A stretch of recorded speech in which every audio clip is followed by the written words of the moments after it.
আসসালামু আলাইকুম, সবাইকে শুভেচ্ছা জানিয়ে আজকের ভিডিও শুরু করতে যাচ্ছি। আজ আপনাদের সামনে নিয়ে এসেছি চিরুনি ক্লিনিং। কিভাবে আমরা চটজলদি অল্প সময়ের মধ্যে 1 মিনিটেই অনেকগুলো চিরুনি ঘষা মাজা ছাড়াই ক্লিন করে নিতে পারি, সেটাই আপনাদের সঙ্গে শেয়ার করতে যাচ্ছি। দেখুন কী পরিমাণ চিরুনিগুলো ময়লা হয়েছে। এই ময়লা চিরুনিগুলো কিন্তু আমরা ব্যবহার করলে স্কিনের অনেক ক্ষতি। এই চুল পড়ারও একটা কারণ থাকে এটা, কিংবা খুশকি হওয়ার কারণেও এটা থাকে। তাই আমরা চাইবো চিরুনিগুলো সবসময় ক্লিন রাখতে। আগে একটা সময় ছিল ব্রাশের সাহায্যে অনেক ঘষা মাজা করে কিন্তু অনেক সময় নিয়ে এইগুলো ক্লিন করতে হতো, কিংবা দেখা গেছে সুই কিংবা কোনো পিনের দ্বারাতেও কিন্তু এই চিরুনির যে ভেতরের ময়লাগুলো বের করতো খুঁচিয়ে খুঁচিয়ে। তো আসলে এখন তো সময়ের বড্ড অভাব, তাই আমরা কিভাবে অল্প সময়ে চটজলদি এই ক্লিনিং কাজটা করতে পারি সেটাই আপনাদের সঙ্গে তুলে ধরার চেষ্টা করেছি। এই যে দেখুন ক্লিন করার পর কতটা নতুনের মতো দেখা যাচ্ছে, আর কি পরিমাণ ময়লা ছিল। তো একটা চিরুনি করতে যতটুকু সময় লাগবে ক্লিন করতে, 10টা চিরুনিরও কিন্তু অতটুকুই সময় লাগবে। তাহলে চলুন দেখি মূল ভিডিওতে চলে যাই। সবার প্রথম এখানে একটা পাত্রে নর্মাল পানি নিয়েছি। পানিটা ভালোভাবে ফুটিয়ে নিয়ে 1 টেবিল চামচ পরিমাণ দিয়ে দিলাম ডিটারজেন্ট পাউডার, যে কোনো ব্র্যান্ডের দিলেই চলবে। এরপর দিয়ে দিলাম 1 টেবিল চামচ পরিমাণ বেকিং সোডা।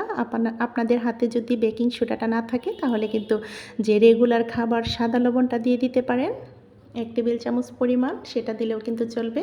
তো ভালোভাবে কিন্তু আমরা পানিটা ফুটিয়ে নিতে চেষ্টা করব। ভালোভাবে পানিটা ফুটিয়ে নেওয়ার পর সমস্ত ময়লা চিরুনিগুলো দিয়ে দিয়েছি। আসলে আমার একটু ভুল হয়ে গিয়েছিল, আন্তরিকভাবে দুঃখিত যে পাত্রটা ছোট হয়ে গিয়েছে।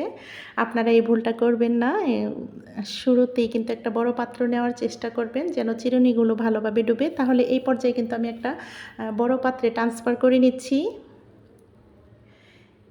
আর পানির পরিমাপটা হচ্ছে আপনি কয়টা চিরুনি ইউজ করবেন, চিরুনিটা যেন ভালোভাবে ডুবো ডুবোভাবে ফুটে, সেইভাবেই কিন্তু আমরা পানিটা নিতে চেষ্টা করব। আমি আবারও বলছি যে একটা চিরুনি করতে যতটুকু সময় লাগবে ক্লিন করতে, 10টা চিরুনি ক্লিন করতে কিন্তু অতটুকুই সময় লাগবে। এখানে 1 মিনিটের চাইতেও কম সময় লেগেছিল। আমি সত্যিই বলছি, যখন কাজটা করবেন তখন কিন্তু বুঝবেন। আমি সত্যি মিরাকেল হয়ে গেছি যে কিভাবে এটা সম্ভব, খুবই অবাক হয়ে গিয়েছিলাম। দেখুন আমি কিন্তু বারবারই নাড়াচাড়া করে নিচ্ছি, আর আপনারা লক্ষ্য করছেন হয়তো যে ময়লাগুলো কিভাবে ছেড়ে দিচ্ছে, জীবাণুগুলোও কিন্তু শেষ, একদম পানিতে কিন্তু ভাসছে ময়লাগুলো। আপনারা একটু লক্ষ্য করলেই বুঝতে পারবেন। কোনো ঘষা মাজার কোনো প্রয়োজন নেই, একটু নাড়াচাড়া করে ভালোভাবে ফুটিয়ে নিলেই হবে। আমার 1 মিনিটের চাইতেও কম সময় লেগেছিল। আর আমি সময়টা নির্ধারণ করেছি, ক্লিনিংয়ের সময়টা, আর প্রিপারেশনের সময়টা কিন্তু নির্ধারণ করা যাবে না, তবে ভিডিওটা অনেক ছোট। আর গরম পানিতে চিরুনি দিতে গিয়ে বিচলিত হওয়ার কোনো কারণ নেই, কারণ চিরুনি নষ্ট হওয়ার কোনো চান্স নেই। এখন আমি দেখতে পাচ্ছেন সমস্ত চিরুনিগুলো উঠিয়ে নিচ্ছি। দেখুন কতটা ক্লিন হয়েছে, আপনারা দেখেই বুঝতে পারছেন। জানি না ক্যামেরাতে কতটুকু বুঝতে পারছেন, তবে সত্যি আমি অবাক হয়ে গেছি। এতটা ভালো লেগেছিল, একটা কাজ করতে গেলে যদি সাকসেস হওয়া যায় কতটা ভালো লাগে আপনারা নিজেরাই জানেন। আমার ভীষণ ভালো লাগছিল। তো এখন আমি কিন্তু নর্মাল পানি দিয়ে ধুয়ে নিচ্ছি। অবশ্যই আমরা একটু নর্মাল পানি দিয়ে ভালোভাবে ধুয়ে নেব।